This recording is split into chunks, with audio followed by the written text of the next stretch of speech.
All right, we are live, and I am so excited to welcome you to today's roundtable, where we are going to be talking about what it means when AI runs the show. I have two incredible guests today. They are going to have a great conversation. We're really looking forward to talking about what it means for AI in our customers and our relationships and how we show up and how we connect. So, first, I'm going to welcome to the stage Jamie. He's going to introduce himself, and then we'll welcome Rebecca. Hey everybody, I'm Jamie Henderson. I guess I got a bit of a background in the development of companies and products that leverage AI very heavily, but a long time tech channel sales and leadership and a bunch of different things. So excited to have this conversation.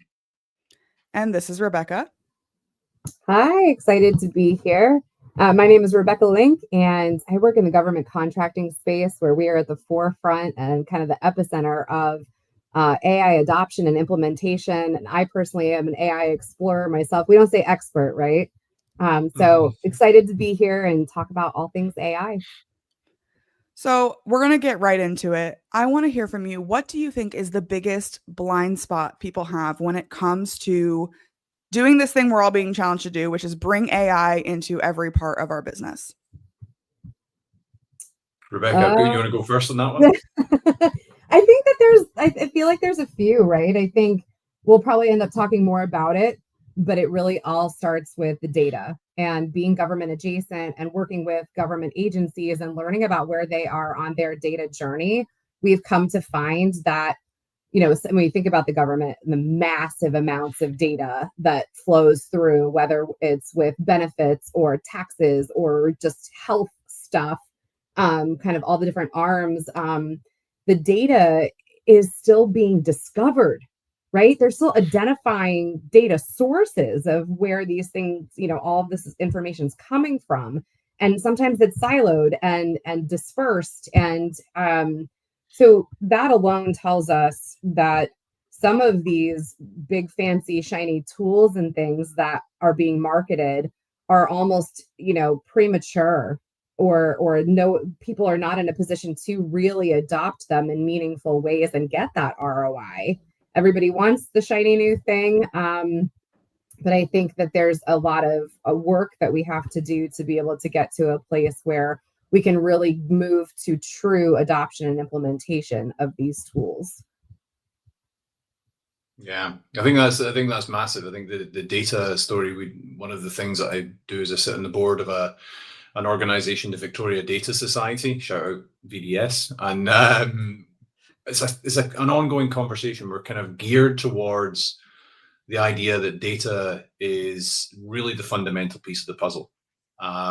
Let's be pretty clear on that one. Good AI will not fix bad data. So you really need to have a good understanding of what data sources are, what data governance is. But I think as well as that structure of, hey, what's underlying and underpinning this AI model, whatever that model or whatever that use case is, we've also got a human element that people are struggling with. And whether that's, am I creating something that's going to take away work from other people? Is it going to create work for other people?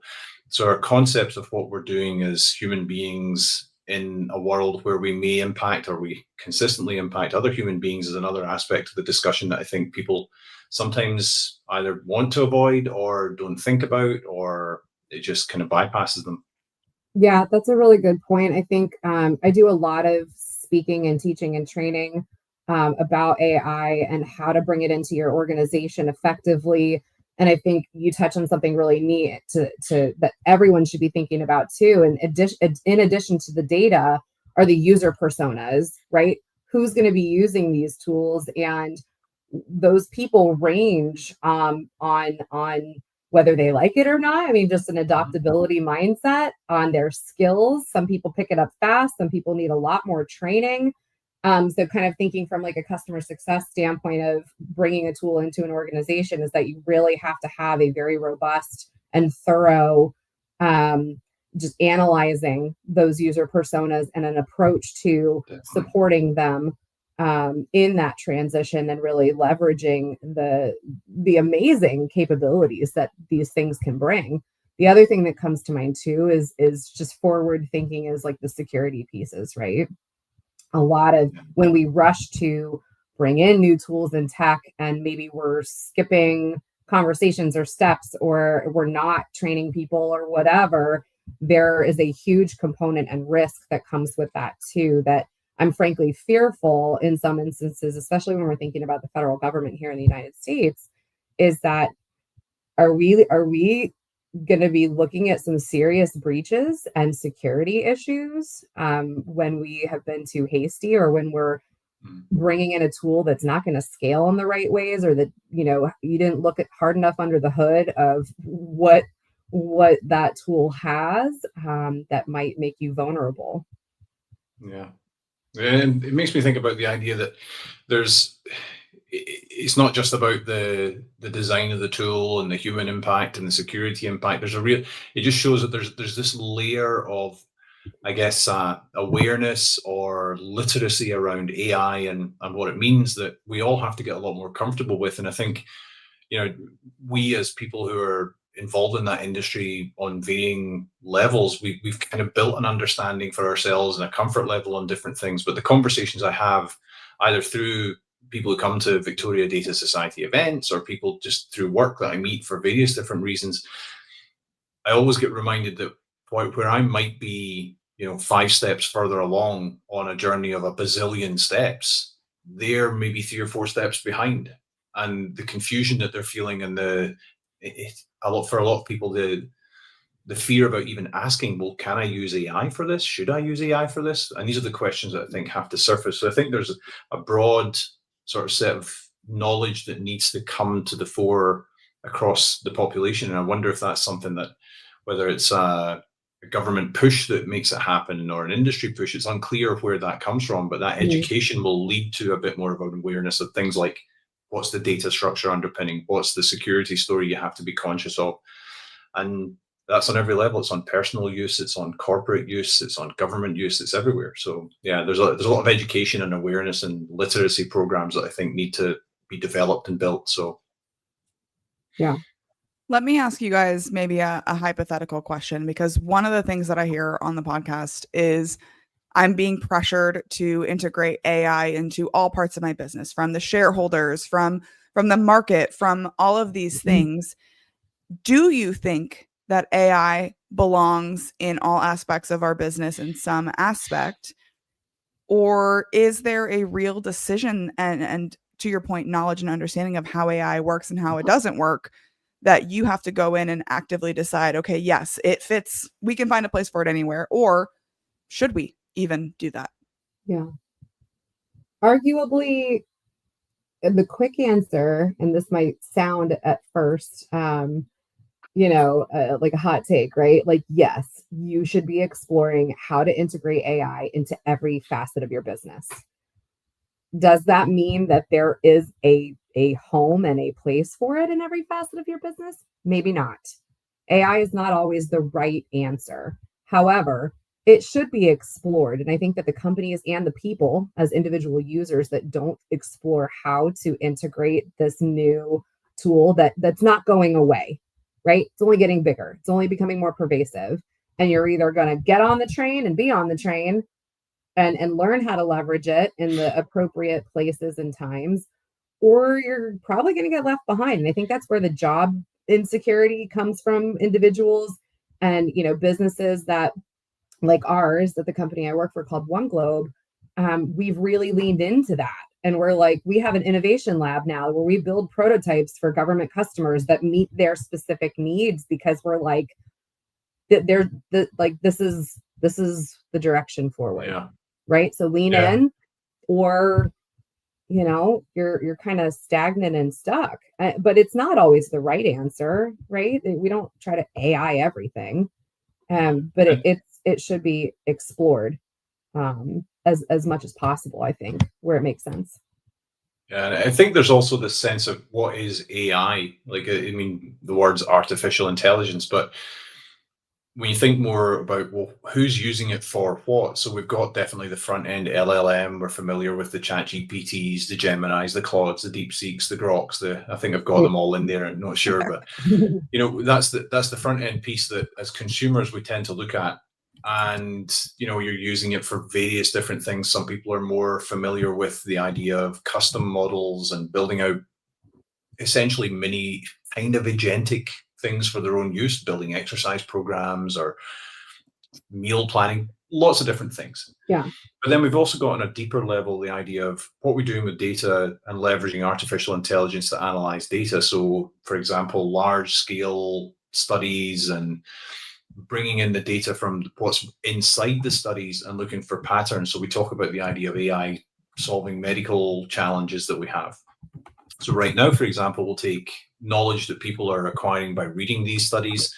They're then thinking that knowledge through and applying their scientific models and processes to it to come up with new ideas and new solutions based on work already done, which is compared to AI being able to come in and understand the concepts of what's inside these studies and identify patterns on gigantic volumes of data that human beings just simply cannot consume. This is an area that, should we be doing this? Yeah, we should. But we also have to think about, should we be leveraging AI to make really quick videos of something cute and fun? And what are the environmental impacts of that? Should we be aware and conscious of that? I think, yes, we should. Yeah. So, there's a lot of what you're using it for, but like any technology, when it comes out and becomes available to everybody in the masses, we're all going to start applying it in areas that we feel comfortable with and knowledgeable about. That's part of learning processes. How do I use this for my thing? Yeah. We've got that to go through. But I think as we go through that, we're going to get to the point where the real value of what this, I wouldn't call it necessarily a system, but what's the value of having more intelligence available to you on tap? That's the question that people are just starting to think about more deeply and applying to their concepts. Yeah, the environmental component is kind of frightening, actually, when you stop and think about it, but no one's stopping and really thinking about it. I think there's a few people, right? But the environmental implications and the power alone needed to run all of this. And like you said, even for people who are creating cute little videos of whatever, it's significant. That's a whole podcast for another day, right? I think something interesting to also that people need to understand too when exploring solutions for their businesses or fill in the blank is the difference between AI and ML, right? So like artificial intelligence, AI is kind of creating the systems that can think and act like humans, things like understanding language or making decisions. Machine learning is like a subset of AI that focuses on teaching systems how to learn from data and get better over time without having to be explicitly programmed, right? So like AI is the brain and ML's the process that helps the brain learn from experience. And so those two things are not always,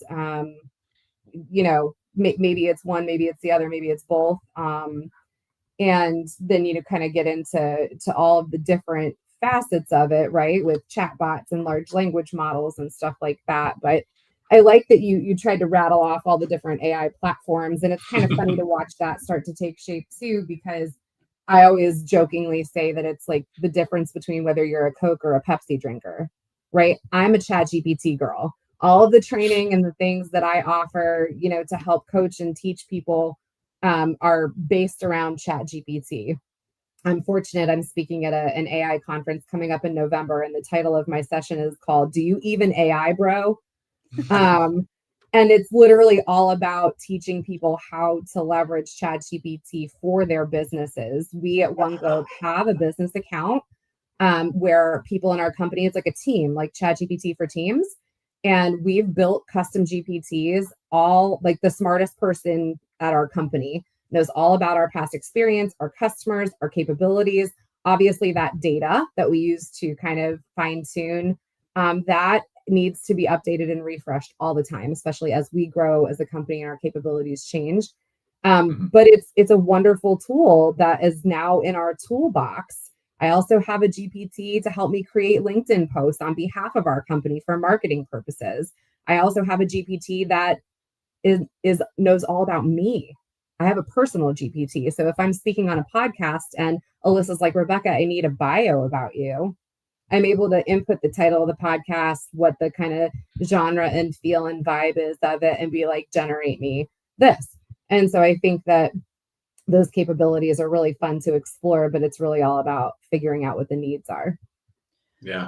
I do worry that too much of our decision makers and people who are demanding AI come into the business know enough to be dangerous. about it, because as you're talking and you're saying, these lovely acronyms that we all have of AI and ML and GPTs and all of that, I think that some of the AI that people are pushing out there is just really good automations, really good triggers and actions that they've set up that they're calling AI. So how much of this is a branding issue in that we don't know what really to call it, so we call it AI when it's really not AI? Yeah. And the fact that our leadership in a lot of ways knows enough to be a problem and not enough to make progress. Well, Yeah, I right. think And decision makers are not as educated as they should be, I guess, to make those decisions. Sorry, Jamie, what were you going to throw in? Well, I was just going to say that I think that's a wave there's different, or the waves are coming at different times. So I sat on a webinar just before this one today with an organization, a company called PlanHat, and looked at their platform. And it's a customer success platform, but they have this AI development platform that they're building within it. And the thing that struck me was it's the answer to a question that a lot of organizations would ask about, well, how should I put AI in here in this context? So not to pitch too heavy on the PlanHat side, but what they're really building is this model where the users of PlanHat, that community, is going to build out the AI they need. And one of the things I was asking them was, is this a community model where these things are, company X builds a workflow for something that involves TensorFlow or Boomi or any of these folks that do that kind of automation process or Zapier and so on? Is that available to the rest of the community? And the answer is, yeah. I mean, if you want to make your workflow available to all the other PlanHat users, then you can. So I think that's a future that's coming very, very quickly. And that's one wave where we consumers of products will be given the means to build AI models within the context of that product. But we'll also still have all the custom GPT stories that we're going to build out. And I think the connection between those two things, or probably more the separation of those two things, the real professional use cases that will be provided for us that we didn't have to think through too heavily, will be one model that gets driven by large organizations and people selling products with AI in. And then next step would be, hey, how do I learn this on a level that I can consume in my own life? And what do I use ChatGPT, Gemini for? So these two waves are happening at the same time. But what do they really tell us? This isn't going to slow down or stop. It's just going to be more. So we need to get a bit into the education side and the awareness and build out some structures that we can learn with. And back to that data journey for a lot of organizations too, is like software as a service sales model is aggressive, frankly. And a lot of these companies, especially startups, they've got these account teams or whatever, and their job is to sell. And after that, you're dead to them. Like, I'm just speaking very bluntly, right? The customer success piece, where we're working with our customers after that sale on the training, adoption, and things like that, really is failing a lot of times. So kind of going back to that risk where we have these very uneducated and untrained, and I say that affectionately, right? Like, no one is an expert right now. Also, this technology, what is existing today in 6 months is going to be obsolete. It's moving at the speed of light. So no one can be like, haha, I know everything about AI, I'm an expert or whatever. It's unrealistic, but a lot of the decision makers, and a lot of these things are very costly. So you're spending a lot of money. You don't know what you're buying. You're bringing it into an organization that maybe has messy data, untrained and also uneducated people, and then expecting this ROI, right? And so that's, I feel like I'm getting on a soapbox now. So let me step down. Well, Rebecca, we apparently have summoned your people, because we do have a comment that I'm going to bring up on stage, and specifically about the importance of security. And I think a lot of people underestimate the types of things that they put into their ChatGPTs. So basically, a security check and is crucial before you integrate anything. I think he's specifically talking about government contracts. Yeah, these are all acronyms that speak to these me. are your people, right? But I think it's true no matter where you're at, because the number of people that I work with that they go through these security trainings and they have all these phishing tests and IT is all over it. And then it turns out they uploaded an internal confidential document to ChatGPT and said, summarize this for me, right? Not realizing the implications of doing so. Yeah. So not just from a data perspective, But how much of like the human change management do we have to consider in the way that people interact with these things? Because that might be the Right. riskiest piece of all. Well, so what Amir said is beyond that. Can you throw the comment back up? Yeah, Because yeah. there was a lot to unpack there, and I'll try to do it real quick. So FedRAMP moderate equivalency, a FedRAMP product or a FedRAMP solution in the government space means that it has met certain levels of security criteria, and they don't hand those out. You have to go through an ATO, an authority to operate process, and although I will say that they are cutting some corners now to allow some of this emerging tech into the government space, which is why I have lots of fifis about the security being an issue, because I'm like, oh my God, maybe we should slow down and talk about things, and we can't just go implement all this stuff, because there was a process once upon a time, but we don't have rules here in government anymore, apparently. So FedRAMP is one thing, right? And then, and there's some lack of clarity, I think, from people going through this process. You like me as a company, like we can't as a company be like, oh, we're FedRAMP authorized. It's really more of like a products and services that have to go through and all of it, right? Like I have to get this FedRAMP, I have to get this FedRAMP. It's not like a blanket thing that you just get and then you're good to go, right? So it's supposed to be very detailed. And then FISMA and kind of, NIST requirements are their own almost bodies and entities that have their own requirements.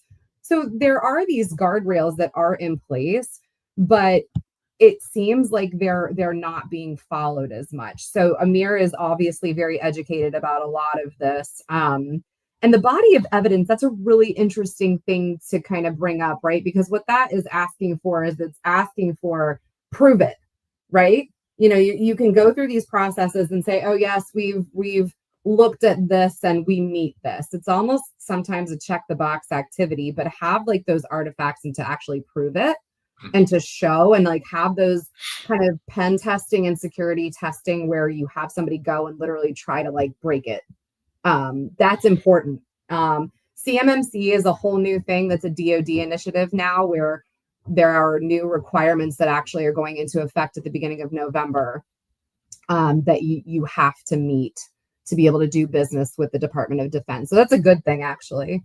I can't see the rest of the comment, but Amir, these are really great examples of the things that we are trying to put in place within the federal space to make sure that we don't end up in a pickle with our new fancy shiny things that we're bringing into the government.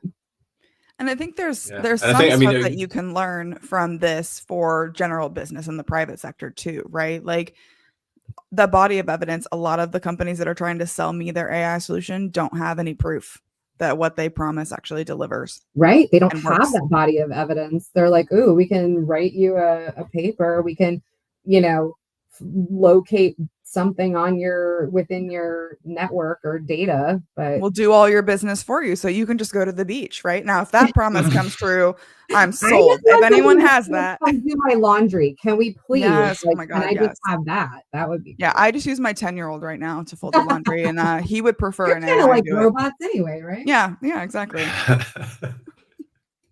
Well, I think, the point about the security piece, this is, if you think of the continuum of who knows what they're doing with this and who's kind of at the beginning of that journey, this is like Amir and Rebecca, you guys are far into that story and understand it deeply and have spent years learning. Right, but you've been building the battle scars for a long time on what is this stuff and how does it work on an already pre-existing tech delivery model within government.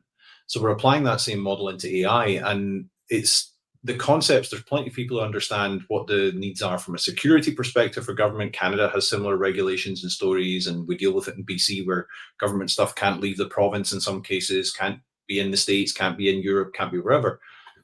But the worry, and again, this, I don't want to keep harping on the pot bag, maybe I do, but the bit that's not there is the people that we're trying to have these conversations with in many cases are still saying, should I use ChatGPT for something? And they get the idea that security is important, but they're handing off the responsibility of that to security teams. But security teams are kind of learning the AI process as well. So like one of the things I think we talked a bit about what's that blind spot, and I'm big on the literacy and awareness.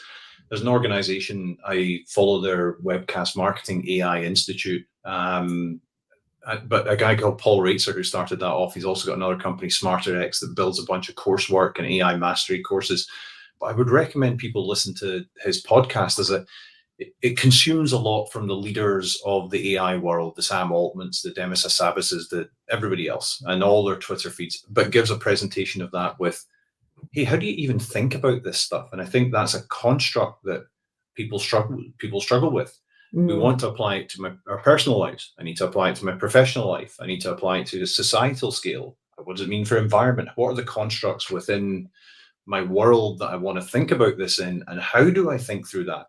And that's difficult. And it's difficult for us all to take the right time to really get through it. So yes to Amir's comments, but it's so much further down the scale for the majority of people that it's going to be difficult for even to get to that discussion point until we're kind of familiar with, all right, I shouldn't just chuck ChatGPT into government documents. Why?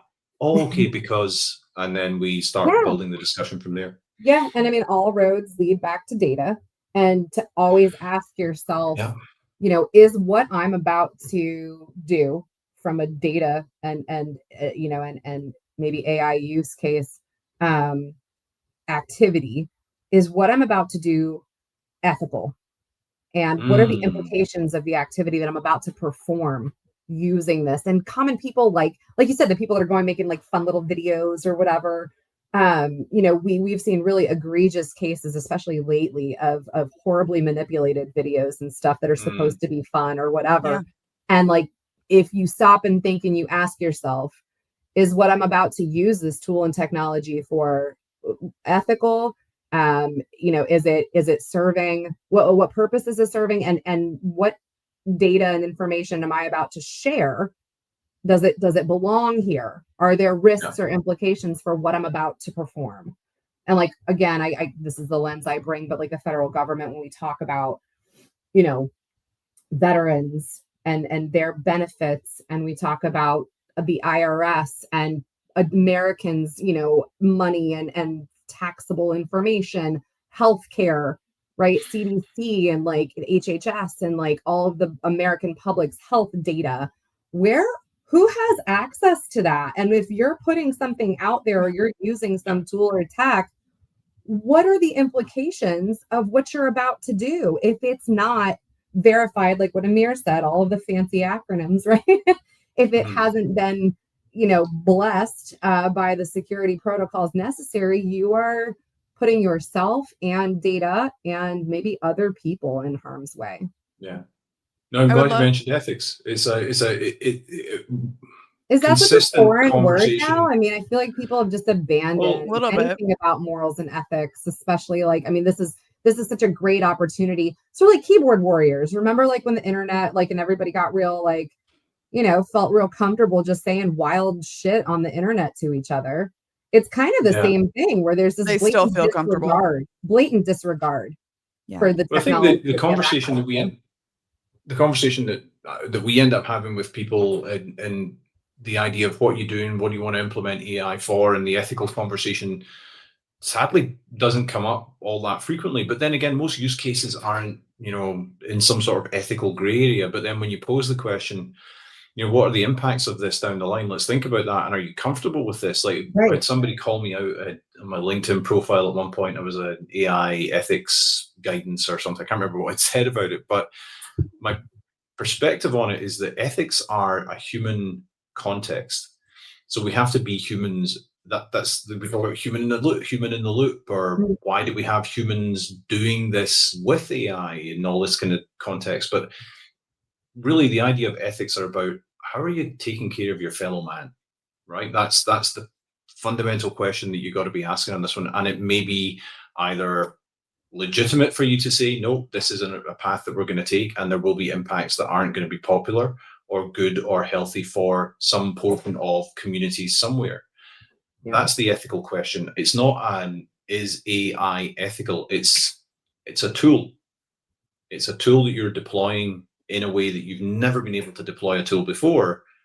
but you're still deploying it. So you have to make some conscious choices about what are the ethics of me doing X. So same question that it's always been, am I comfortable with doing this? And I struggle actually with the idea of, as somebody who would advise people on what to do and how to implement AI in their environment, I kind of take a bit of a pass card in some cases and say, this is a decision that your organization has to make about your own ethical stance on what you're doing, which may or may not benefit me. But first and foremost, you got to decide what the benefit is to you and what Yeah. you're comfortable with, because I can't tell you that you're right or wrong on an ethical level unless, you know, there's some clear cut, obvious things Yeah. where I'm going to burn down 75 houses next week by doing this thing with AI. I mean, crazy bad example maybe, but Oh, I just some had a things are worse very one that was clear, coming to some things are mind, not. so, you know. But yeah, I think it's like the way we've been handed this technology. And so I was going to say a really horrible Mm. analogy, and I've found a better one that's not as scary. Um, it's like giving a child a giant cup of grape juice with no lid on it, and then wondering why everything is stained now. I had a much worse one than that, but you know, like, but it's we have provided there. No one has been given any rules or like, and that's why, like, I mean, we could move into a different kind of topic too, you know, talking about the legal implications here, right? And Mm. so we're seeing people in various realms leveraging this tool and technology, like literally lawyers, for as an example, and is, you know, leveraging things like that in a courtroom setting. You know, you can't just go pull something off ChatGPT and be like, oh, you know, this is my case here. Is that Mm. permissible or admissible in court? Same thing when we are writing or responding to government requests for you know, work and solicitations. If I go and I write something using AI and it fabricates some amazing capability that my company has that we actually kind of don't do, and I submit that to the government, and I mean, and then maybe I win that work, and then I got to actually go perform it, and it's like, you know, come to find out that we I actually can't and don't. Who's to blame? Like, that's a whole different rabbit hole to go down, but it goes back to like those morals and ethics, and it's like you have to be very careful, but people were not trained or told this. Everyone's like, go Yeah, make your cute videos and go have fun on ChatGPT and research how big the continent of Africa is or whatever. And like, right. sure, it's fun, but there are lines that are crossed, and no one was really taught or told how to be mindful of those things. So like giving a child a giant Agreed, cup of Goose. grape juice. Yeah. Well, I think It- one of the things that comes with that, you mentioned the legal aspects of the, you know, government contracts that you might win based on AI saying that you could do X when you can't. And it makes me think, how many companies have won government contracts on the basis that we'll win the contract, then build the model. We think we know how to do this, and that's That's a happened long. future us problem, right?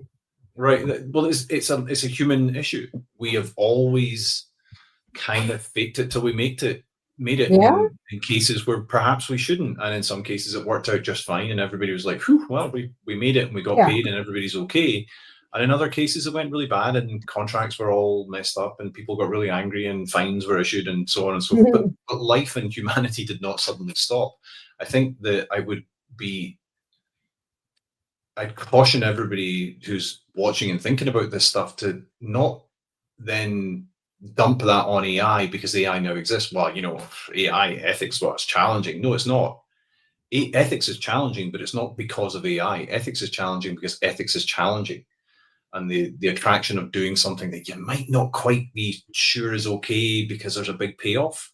I can see that being something that people have to debate more and more, but I worry that they just push it into a, well, AI told me to do it. Like, Yeah, I mean, common sense matters too, you know? Um, and I mean, going down a completely different path, like thinking about even just the silly analogy I just used, but I mean, on a great, like on a horribly different scale, um, you know, we're seeing cases now come forward where kids are committing suicide hmm, because they've engaged in this fictitious relationship with some chatbot, or they've had this interaction with some sort of model or platform that has reinforced potentially negative or mental health issues or things like that. And Yeah. that's a whole different can of worms. But like, as parents, as professionals, as individuals, we all have a responsibility. And I think, again, at the end of the day, ethics is a big word. And it's difficult for some people to like really sit and think about. Because of what we do and like my line of work and stuff, that's a huge, we always think about that. Yeah. But common sense, I think we can all agree can be leveraged by even the average Joe. You'd hope so. Let me ask you guys, let's put our futurism hats on for a second, because we're talking about the more generative sides of AI, which I think is important. But let's imagine a scenario where you're a lawyer. Let's bring it back to legal. And during the voir dire process, you bring in AI to help you select your jury. You go back into their social media profiles and everything they've ever tweeted and everything that this person has ever put out on the internet, and you use the AI algorithm to choose the jury that's going to most likely impact your ability to successfully defend your client. Is that a cost that we're willing to pay? Is that a line? Is winning and doing your job for your client, which is your job as an attorney, worth the risk of the AI implications or the ethical implications of that? Well, I mean, bias in AI, that's the first thing that comes to mind, right? Like, and that is a gross misuse and over reliance and unethical approach to leveraging AI, period. But I almost guarantee you it's going to happen. Someone's going to try to do it. 100%. I don't 100%. I don't agree. I don't think that is. I think the application of that context is totally reasonable. I think it's okay to inform yourself on what might be possible with an let's call it an intelligence. Always love the fact that artificial's in there because it is artificial. Mm.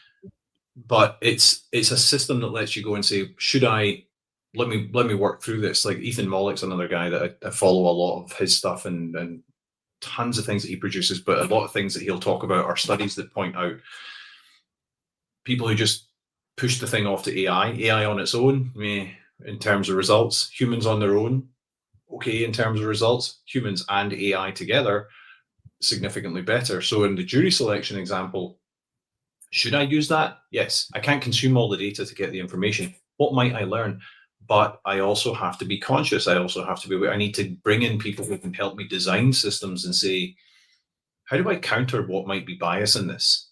But Because you're at the end of the contradicting day, you're yourself. still going in to present a case. And if you Right, feel but that you're you've nailed it on the contradicting yourself jury on the thing because ethics AI piece. said so, you might be wrong. Yeah. I mean, I see where you're going. I feel like you're contradicting yourself on the ethics piece, though. We just got done talking about common sense. I think that it would be great. I agree that human plus AI, like the insight and intelligence you can get from some sort of research, but we talked about the intersection of when AI should be used and when it shouldn't.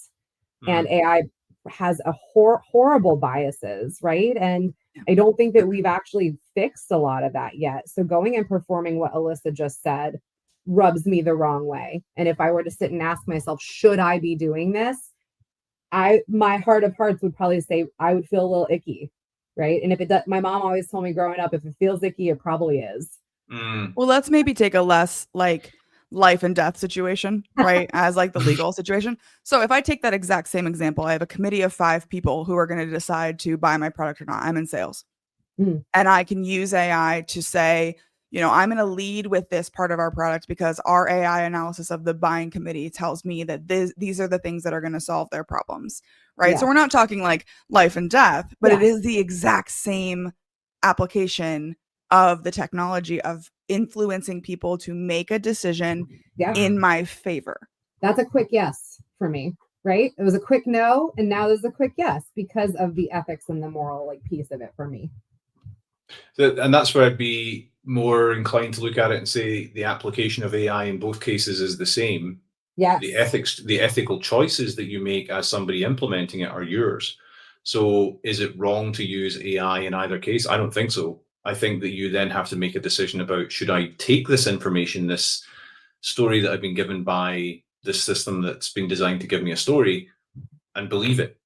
And I Mm. think to your point, Rebecca, when you say, your mum saying if it feels icky, it probably is. I got great advice from my mum in the same way, which is you kind of have to trust your gut. And there's Yeah. there's a lot of stuff in that. So trusting your gut on that one then becomes a thing as well. Hey, if this information feels good, should I trust it? I probably would say yes. But in our world now, AI is delivering stuff that feels good because it knows how to deliver that. So I think we've got to double down on Yeah. the gut check and say, wait a minute, okay, can I just quickly see if some of this really is true? Let me go look into some of these cited cases or these examples given, some of the math. Is it making sense? And we're probably going to find that maybe 80% of it does. But if you're relying on 100% of that, that's where you've got to be conscious of, I got to make some choices. Can it inform me? Yes. Is it better than humans informing me? In some cases, yes. In some cases, no. But I am the one in the center of this who's making a decision about what I use. I still have that option. You're So, talking about the yeah. output, though. You're talking about like the output. I'm talking about when you sit down to start prompting and just start doing that. Do you feel good about what you're about to embark on? What am Another, I asking it to do? Yeah. yeah, like that's like kind of that's where the ick comes, and I'm like, and where I was able to go yes and no pretty fast. Another example that came to my mind is something that, and I don't remember the specific terminology. Maybe you guys have heard about it, but apparently, and I think that this is true. It sounds a little wild. Apparently, airlines and maybe even some other entertainment type things or The travel dynamic things, pricing, is that what you're you talking about? know where I'm going already. Uh-huh. They are able to now do exactly what we're talking about and do this research on their buyers, I Yep. guess we'll just call them. And oh, look, she is a white woman or a white man that lives right outside of a very high income area. Like, this is the bias, this is the profiling that I Right. The no, thank you. socioeconomic status is high And they enough. can jack the price up on something because they know or think that you can pay it or afford it. Yep.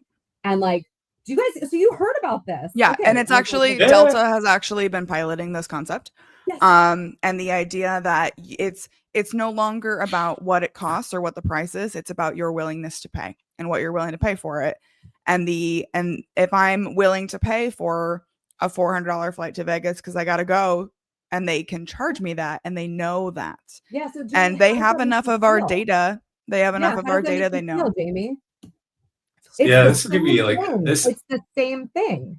Right. And I agree. I wouldn't disagree with this thought process at all. But guys, if I'm Delta and I can do it, and I'm going to make money, which is my objective. And no one's stopping you. And no one is stopping me, and there's no guardrails. Like, do we have an obligation to our businesses to do what it takes to be successful? So now we're getting to a really interesting economic story here where we're starting to look at things like, well, Delta's able to manage their pricing with perfect information. That's a market economy concept that's been around for a long time, right? So you want to be able to get that information. Who's willing to pay X for my tickets? Can I sell enough of them to make a profit? Am I happy with this? That's one model. But then if all the ticket prices are rising with Delta because X journeys are in demand, well, can other airlines, Alaska Airlines, Southwest, whoever, come in and then build into that market because they're now offering a cheaper model than Delta? So do they have the information? Can they get the information? So we've got this world where we're saying data is important. There's lots of it. Does everybody have access to it? That's question one. Should everybody have access to it? Question two. If everybody has access to all the information, can we do more together? Like, there was a guy, we had dinner a long time ago with a guy, gosh, this was probably about 2010, who had worked for Google.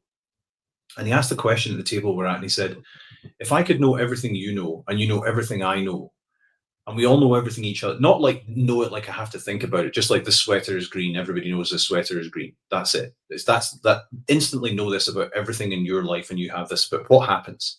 And of course, the first thing is everybody panics a bit, like, I don't want you knowing all the stuff that I've done in my life that I'm not proud of. So that's why my MySpace profile got deleted, and I was okay with that. Right? That thing that I did when I was a student after a few beers that you probably wouldn't be too happy everybody knowing about. Maybe that's the thing, right? So whatever it is. But then he started posing questions. Well, what happens if everybody has the information? What happens to politics, economics, pricing of things? Well, if everybody knows everything, nothing can be hidden. So the value of information drops to zero because we all have the information. So then conversely, if we take that delta model, and again, this is just, it's not, we're not there. We don't have perfect information. We never will have, but that's kind of the point. Delta has information that not everybody has, but then we react to Delta's pricing model in different ways. Man, they're charging me more tickets. What's the first thing we do? What's everybody else charging? So that gives more information. So I guess, do I feel kind of like, oh my God, Delta, who do you think you are? Yes, I do feel like that because as a consumer, I want cheaper flights all the time. Yeah. But that's also a behavior that's driving an awful lot of response from companies to go and cut corners, do more with less, employ less people, find cheaper ways to do things, use more questionable methods to get the thing done because I want cheaper, right? So there's a whole soup of debate here about, are we responsible for this as individuals? Do we make, so hey, here's an idea, don't buy tickets from Delta, everybody. And maybe that's the right answer, maybe it's the wrong answer, but if we all stop buying it, Delta's pricing model will suddenly become very, very cheap until we start buying again. But the problem is that that we're educated about this. The general public, this would be news to them. And generally, I have found that in today's instant gratification age, I am not looking around for flights. I'm going to fly on the flight airline that I always fly on. It's not going to just be Delta. Oh, they're all going to do it. Right.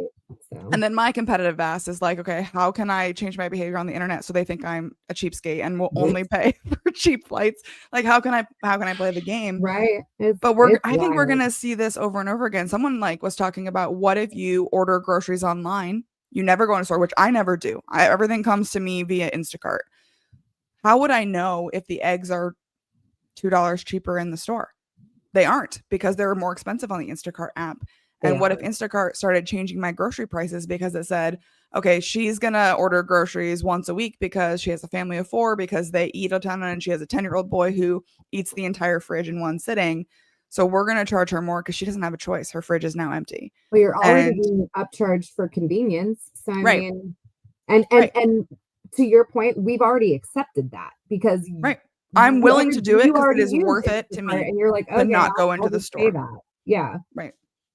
I wonder if what comes from this is a society where we have a system providing all of it. Like there's we'll call it government provided flights, and they're going to be at a set price and they're going to be the same thing. But if you want to take luggage with you, if you want to have a meal on the flight, if you want to have in-flight entertainment, you're going to have to go to a private airline. Yeah. And then they're going to charge you extra, or they're going to use their dynamic pricing models or whatever, or groceries. Hey, you can go to the government. So this is a really, that'll never happen in the US, but well, we're too capitalistic. Never, babe. That's true. You know what? I never thought half the things that have happened in my life would ever happen. So yeah, this is never say never. We never thought AI would be out there 10 years ago. Well, maybe 20 years ago, but I don't know, man. AI has been around since the 50s. It's something that it's a slide. It's a fun slide I have in my training deck where I have this bar chart, or not a bar, or a timeline graph of all of the ways that AI has shown up, because everybody is like, oh my God, this is brand new crazy thing. And it's like, no, actually it's not. But we're acting like it is because it's so pervasive and aggressive and into our ecosystem now. Yeah. But I mean, it's not new. No, you're right. It's not. It's been out, and the idea and the concept of machine intelligence it's been around for a long, long time. But the new bit is the accessibility, the availability, the instant model of all of it, the level of compute that's available. And it feels like it happened overnight. Right. It really does. Clearly it didn't, but that's kind of the point about the others. When you think about the economic models that it then creates, well, that's not happened over, but here we are right at the beginning of this. And societally, I think that's something that's got to be questioned, and people have got to ask, do I want representation in government that's going to say that all this is okay no matter what? Or do I want them to say, hang on a minute, maybe we need to think a bit more deeply? Or do I want to just let it go and see I don't know. Yeah, I mean, Everybody has to California figure their just own path out. passed some legislation this week, actually. So, I mean, there are things happening. I wonder, a thought that just came to my mind is like AI fatigue, Yeah. right? Like, do we all also just have a bit of AI fatigue? And I mean, I would love to ask that question of Sam Altman. Be like, are you tired, bro? Like you gotta be tired at Yeah. this point, right? I think But I his mean, bank balance is keeping him quite energized, though. right, That's yeah. true. That's true. You have that much money, then yeah. No, but I mean, I would imagine that he probably is, Yeah. right? The pressure and the And the everything rate that of they're change, doing. how quickly things are changing. Well, but it's interesting when you think about it though, because even the common person, or like who's being told, like how we kind of started the conversation about, you should be integrating this into your business and you should be leveraging this in your personal life, and AI, it's in every headline in the newspaper and blah blah blah. That's where these people are. And then you have somebody like Sam Altman who's like literally doing all the things. Yeah. I would imagine that fatigue, while maybe different in some ways, is still the same, right? It is just, it's a lot. It's a lot. Yeah. I don't know if it's a fatigue so much as it's just an overwhelming Yeah. and almost like fatigue. Like the way I think of it when I say overwhelming, I was going to say wave, and that creates an image in my mind of somebody. This is a horrible way to describe You're on it, a but roll today. I know, gosh, here's an analogy that's terrible. Let's chuck another one on there. But my wife was a lifeguard when she was younger at the local pool, and she'd talk about things like, she never had to, fortunately, she'd had to go and save a couple of people from much worse outcomes, but she said drowning is something that you learn as a guard. Somebody drowning is very calm, and it's not there's not a lot of splashing and yelling going on. They're just slipping under the water and bobbing it. And I think that's a bit of what's happening. We're just drowning in this volume of stuff about AI, and it's not visible that we want to thrash around and be like, wait, silent we're death. just right, like more dead people is what's happening. No, what I mean is we're seeing this. Is it fatigue? Or yes, and it's causing us to drown in this volume of information. And I think the responsibility that I would take on with that one is, hey, why do I get involved with the Victoria Data Society and be a part of that and sit in the board? Because I want us all to understand what this is better. I want us all to understand the impact, the implications, the structures that need to be in place to make this stuff work well, because I think it has the promise to be absolutely life-changing in a positive way for everybody. I think that is still the case. But I hate the concept that bad actors or selfish people will go me first and take things into a place that we don't need them to be. And we see it. Social media did this. It's not designed to help us. So we got to be conscious and aware. Hey, still use it. Absolutely. But be aware of what you're using and what the impacts are, and think about what that means. So yeah, silently drowning while also being told to violently accept what's going on. Yeah, I know you're drowning. Just drink some more. Yeah, and right. And I think that it's our responsibility, like especially Jamie, like people like you and I who try to be at the forefront of the change, and to continue educating, to continue speaking and showing up like this, and providing support, whether it's on an individual level or a business level, like I do, where I do trainings and everything, to help people on this journey. Because I know we already said, like, this is not going away, and it can feel overwhelming, and there's a lot going on, both at the federal level, personal level, all of that. So Jamie, I'm glad to see that there's another I call myself a champion for AI, and so I think that that's really important, that people like you and I keep showing up. I like the fact that you're calling me a champion. I'm good at that. So as we come in on the close of the hour, yeah. Any final thoughts, or if someone is really connecting with you, they want to follow up, they want to deepen this conversation, where can they find you online? Yeah, I'm very active on LinkedIn, and I try to, especially nowadays, because again, the sector I work in is, the government's shut down right now. So there's that. I try to stay positive, and I post a lot of fun stuff. I post a lot of AI generated stuff, just, for funsies on LinkedIn. and also offer, any type of speaking engagements or training for people that are open to it or interested in it. So LinkedIn's probably the best way to stay in touch with me. Yeah, same. LinkedIn, just connect with me. I'm open for everybody and chatting about anything. And my website, Kokomo, COCOMO.solutions. There's a link on there where if you want to book 15 minutes and talk about anything you like, I'm driven by meeting Ooh. people and talking to people about anything. I just think the world is a fascinating place, and there's nothing we can lose by talking to each other. So I've got that. Hey, if you want to spend I an like hour with me, that. you have to pay for it. But More than if you want to 15, you spend got to 15 pay. minutes and we decide whether that's worth it or we just keep the conversation, yeah, So it's what a I way heard just is to that get you on the offer calendar. free short therapy sessions. That's what I heard. Yeah. I'm going to Hey, call listen, you tomorrow. sometimes you just need, I'm absolutely serious when I say this. Sometimes we just need to say hello to another person and have a little bit of a conversation to get to a better place. And that on its own, I think that's just a human responsibility we all have. And I'm happy if I help somebody somewhere, I feel like that's good. And let's That's try. awesome. Alyssa, we need Jamie's rose-colored glasses, I think. I know we do. I'm a little too I don't cynical. have them. The world's a good place, people. Don't worry about it. We got to help each other. There you go. Easy On to that say note, when you live in Canada, Jamie. yeah. Tell me you live in Canada without telling me you live in Canada. Pledge from Canada. Well, on that note, thank you both so much for coming on this live podcast today. Thank you to our audience who joined in and joined the conversation, brought their own hot takes and ideas. This will be available on demand, and we look forward to your thoughts. Continue to keep in the conversation. Tell us how you're using AI, and tell us what we missed. I'd love to hear from you. Thanks, everybody.